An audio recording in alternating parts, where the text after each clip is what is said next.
여러분 반갑습니다. 지금 XRP 차트만 보더라도 웃음이 절로 지어지는데요. 그런데 아직까지 이 XRP를 못하신 분들 늦었나 싶으실 거예요. 그래서 오늘 정말 놀라운 사실을 하나 가지고 왔습니다. 우리가 몇 달째 이 9월 15일 클래리티 법안의 표결 날짜를 기다리고 있거든요. 그런데 사실 중요한 건 이미 끝나 있어요. 오늘 영상에서는 우리가 지금 뭘 놓치고 있는지, 리플이 지금 무엇을 만들고 있는지, 그래서 앞으로 어떻게 되는지까지 전부 풀어드릴게요. 중요한 내용인 만큼 끝까지 집중해서 시청해주세요. 먼저 XRP가 일주일 만에 50% 이상 급등을 했습니다. 주요 알트코인들 중에서도 가장 강력한 흐름이죠. 원인은 두 가지로 정리됩니다. 규제 명확화와 기대감, 그리고 기관 자금 유입. 또한 여기서 중요한 건 이번 상승이 이 XRP 혼자만의 이야기가 아니었다는 겁니다. 시장 전체에 돈이 돌기 시작했고 그 안에서 XRP가 가장 먼저 크게 반응을 한 거죠.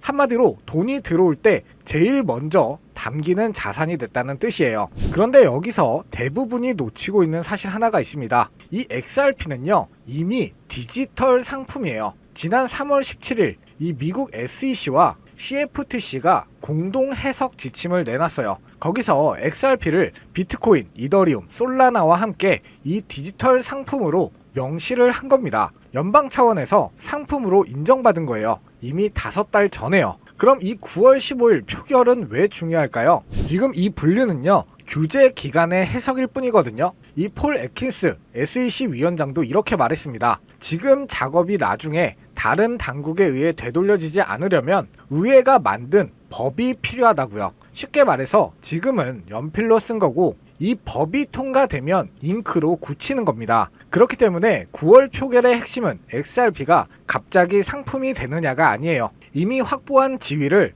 법적으로 고정하고 기관 자금이 들어올 수 있는 감독 툴을 만드느냐입니다. 여기에 리플이 XRP 레저 위에 이 기업 대출 시장을 만들고 있습니다. 클리어풀, 시카다 파트너스와 함께요. 구조를 쉽게 설명드리면 이 기관 돈을 모아서 RLUSD 자금 풀을 만듭니다. 핀테크나 결제 회사가 거기서 돈을 빌리고 이자를 붙여서 갚는 방식이에요. 결제 회사들은 고객 결제가 들어온 시점에 실제 정산 시점 사이에 자금이 비거든요. 그래서 원래는 은행에서 빌렸는데 이제는 여기서 빌릴 수가 있는 거죠. 그럼 이게 왜 큰 그림이냐? 리플이 그리는 순서가 이렇습니다. 결제와 송금, 스테이블 코인, 토크나 자산, 그리고 이제 대출과 신용. 한마디로 은행이 하는 일을 순서대로 다 가져오고 있는 겁니다. 그렇기 때문에 앞으로 볼 순서는 명확해요. 기능 승인이 나고 9월에 법이 정리되면 그 위에 기관들의 돈이 들어오는 구조가 완성되는 거죠. 한마디로 지금까지 확인된 게 3가지예요. 첫째, XRP는 이미 연방 차원에서 디지털 상품으로 인정을 받았어요. 둘째, 9월 표결은 그걸 법으로 굳히고 기관 자금 통로를 여는 절차입니다.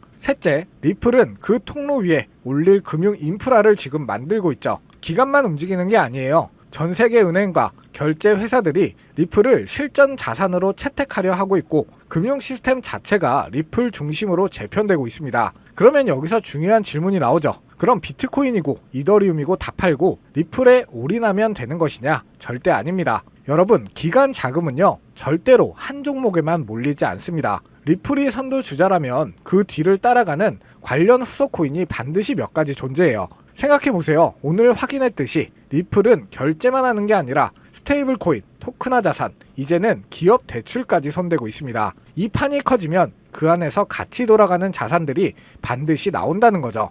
그렇다면 지금 같은 시장에서 어떻게 준비를 해야 경제적 자유까지 만들 수 있을까요? 오늘은 정말 중요한 돈 되는 이야기를 시작하겠습니다. 단순히 XRP 가격이 오르기를 기다리는 것만으로 충분할까요? 저는 오히려 지금부터가 중요하다고 봅니다. 왜냐하면 앞으로 디지털 자산 시장이 어디로 움직일지를 이해하려면 단순히 차트만 보는 게 아니라 그 시장을 만들어가고 있는 규제와 금융 인프라의 변화를 함께 봐야 하거든요. 오늘은 바로 그 이야기를 해보겠습니다. 먼저 지금 XRP를 가지고 계신 분들이라면 이런 생각을 한 번쯤 해보셨을 거예요. 좋은 뉴스는 계속 나오는데 왜 가격은 생각만큼 움직이지 않을까? 규제 문제가 해결될 것 같다가도 시장이 흔들리고 기대했던 순간마다 가격이 주춤하는 모습을 보면서 답답하셨을 수도 있죠. 그런데 여기서 한 가지 관점을 바꿔볼 필요가 있습니다. XRP의 가격만 보는 게 아니라 XRP가 속해 있는 디지털 금융시장이 앞으로 어떤 방향으로 만들어질 것인지 이걸 봐야 한다는 거예요. 그리고 이 이야기를 하려면 가장 먼저 알아야 할 게 있습니다. 바로 클래리티 법안, 즉 미국의 디지털 자산 시장 구조를 보다 명확하게 만들기 위한 법안이죠. 그렇다면 이게 왜 중요할까요? 지금까지 미국 암호화폐 시장의 가장 큰 문제는 규제의 불확실성이었습니다. 어떤 자산이 어떤 규제를 받는지, 어떤 기관이 어떤 역할을 하는지가 명확하지 않았죠. 그런데 시장의 규칙이 명확해진다면 이야기가 달라질 수 있어요. 특히 기관 입장에서는 굉장히 중요한 문제입니다. 개인 투자자는 어느 정도의 불확실성을 감수할 수 있지만 은행이나 자산운용사 같은 대형 기관이 움직이려면 법적 기준과 책임 범위가 훨씬 명확해야 하거든요. 결국 클래리티 법안이 중요한 이유는 특정 코인의 가격을 올려주는 법안이어서가 아니에요. 미국의 디지털 자산 시장이 제도권 금융시장과 어떤 방식으로 연결될지를 결정하는 과정이기 때문입니다. 그리고 규제가 정리되면 다음으로 봐야 할 게 있죠. 바로 기관 자금입니다. 그런데 여기서 또 하나의 질문이 생겨요. 기관이 들어온다고 해서 모든 코인이 똑같이 주목받을까요? 그렇지는 않을 겁니다. 결국 실제 금융기관이 쓸 수 있는 기술을 가졌는지, 결제나 토큰화 같은 금융 서비스와 연결될 수 있는지가 중요해지죠.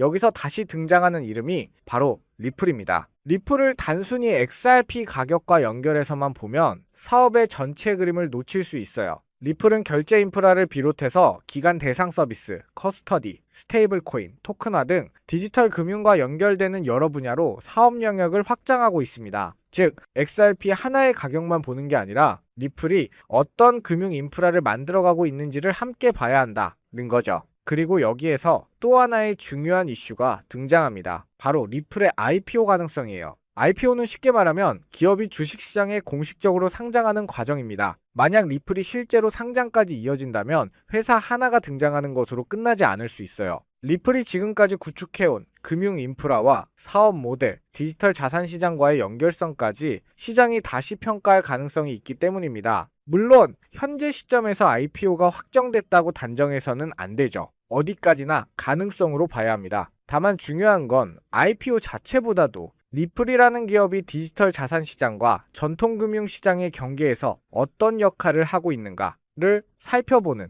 계기가 된다는 점이에요.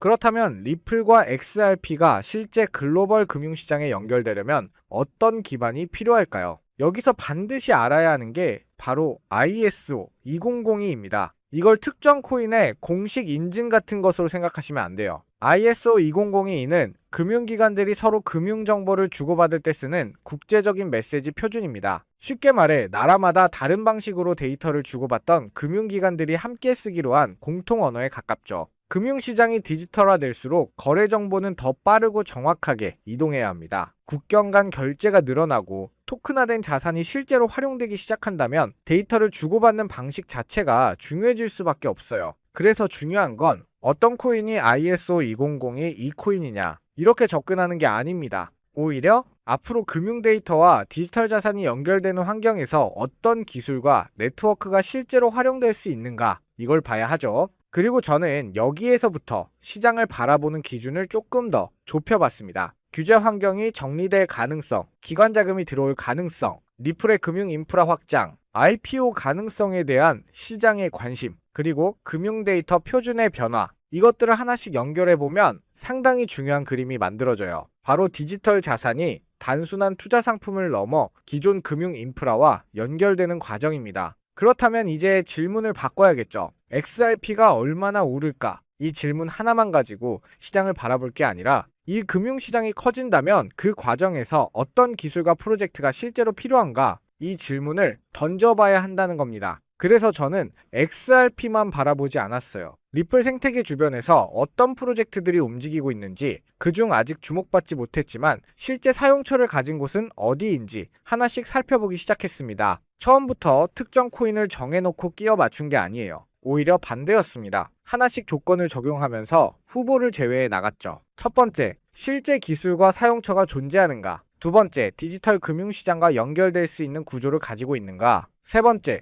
리플이나 XRP 생태계와 실제로 연관성이 있는가? 네 번째, 기관 중심의 시장이 확대될 경우 어떤 역할을 할 수 있는가? 다섯 번째, 이름만 유명한 게 아니라 실제 개발과 생태계가 계속 유지되고 있는가? 여기서 굉장히 중요한 게 하나 있어요. 시가총액이 작다는 이유만으로 좋은 프로젝트라고 판단해서는 안 된다는 겁니다. 가격이 싸 보인다고 해서 저평가된 것도 아니죠. 오히려 작은 프로젝트일수록 유동성이 부족하거나 개발이 중단됐거나 실제 사용자가 없는 경우도 많습니다. 그래서 파트너십이 실제로 존재하는지, 개발은 계속되고 있는지, 토큰이 생태계에서 어떤 역할을 하는지, 그리고 온체인 데이터에서 의미 있는 움직임이 나타나는지까지 하나씩 확인했어요. 그렇게 후보를 줄여가다 보니 처음에는 꽤 많았던 프로젝트가 어느 순간 몇 개로 압축됐습니다. 그리고 그 가운데 유독 계속 눈에 들어오는 프로젝트가 하나 있었죠. 처음에는 저 역시 확신하지 못했습니다. 그래서 파트너십과 기술 구조, 토큰의 역할, 온체인 데이터까지 처음부터 다시 확인했어요. 왜냐하면 중요한 건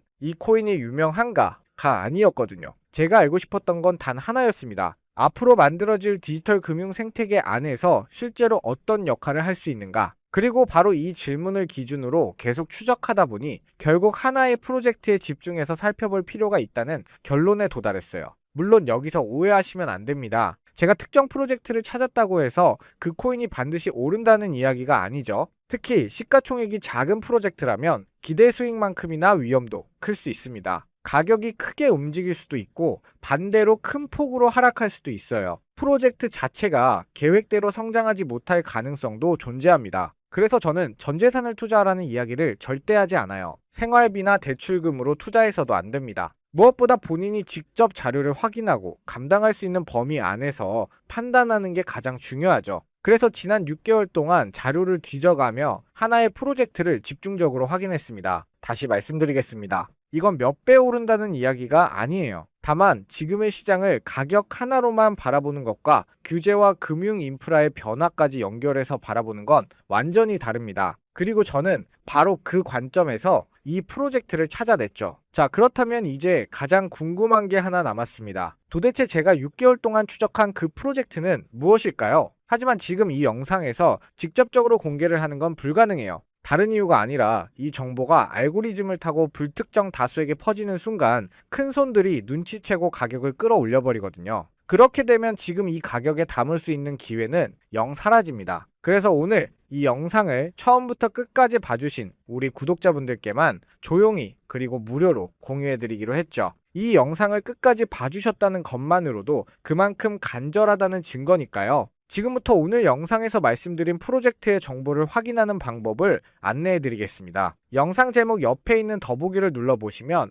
파란색으로 표시된 링크를 하나 확인하실 수 있어요. 그 링크를 누르신 다음 간단한 확인 절차만 진행해 주세요. 길게 작성하실 필요도 없습니다. 몇 가지 기본적인 내용만 체크하고 제출 버튼을 눌러주시면 돼요. 이번에는 선착순 1,500명까지만 안내를 드릴 예정이기 때문에 관심 있으신 분들은 너무 늦지 않게 확인해 보시기 바랍니다. 그리고 한 가지는 분명하게 말씀드리겠습니다. 저는 이 정보를 전달하면서 금전을 요구하지 않아요. 혹시 제 이름을 이용해서 별도의 입금을 요구하거나 개인적으로 돈을 보내달라고 하는 사람이 있다면 절대 응하지 마시고 바로 차단하고 신고해 주세요. 제가 여러분께 부탁드리는 건 복잡한 게 아닙니다. 영상이 도움이 되셨다면 구독과 좋아요 정도만 눌러주시면 되죠. 그리고 만약 오늘 말씀드린 정보가 실제로 여러분에게 좋은 결과로 이어진다면 그때는 큰 금액이 아니더라도 주변의 봉사단체나 도움이 필요한 곳에 일부를 나눠주시는 것도 좋을 것 같습니다. 좋은 정보가 좋은 영향으로 이어졌으면 하는 마음이에요. 자, 지금까지 말씀드린 내용을 한번 정리해 보겠습니다.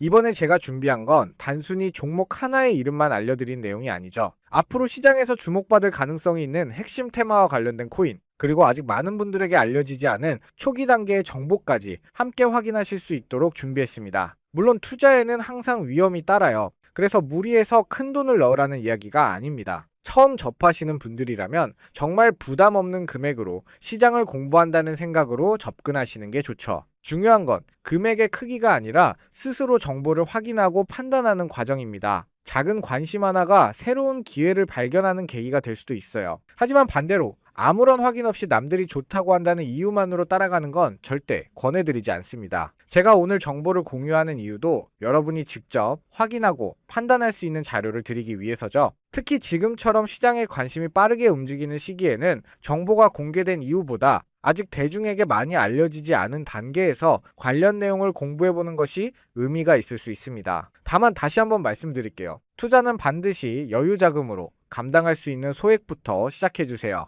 오늘 영상이 여러분에게 새로운 정보를 얻는 계기가 되었으면 좋겠습니다. 선착순 1,500명에 한해서 준비한 내용이니 관심 있으신 분들은 영상 아래 링크를 통해 직접 확인해 보시기 바랍니다. 끝까지 시청해 주셔서 진심으로 감사드립니다.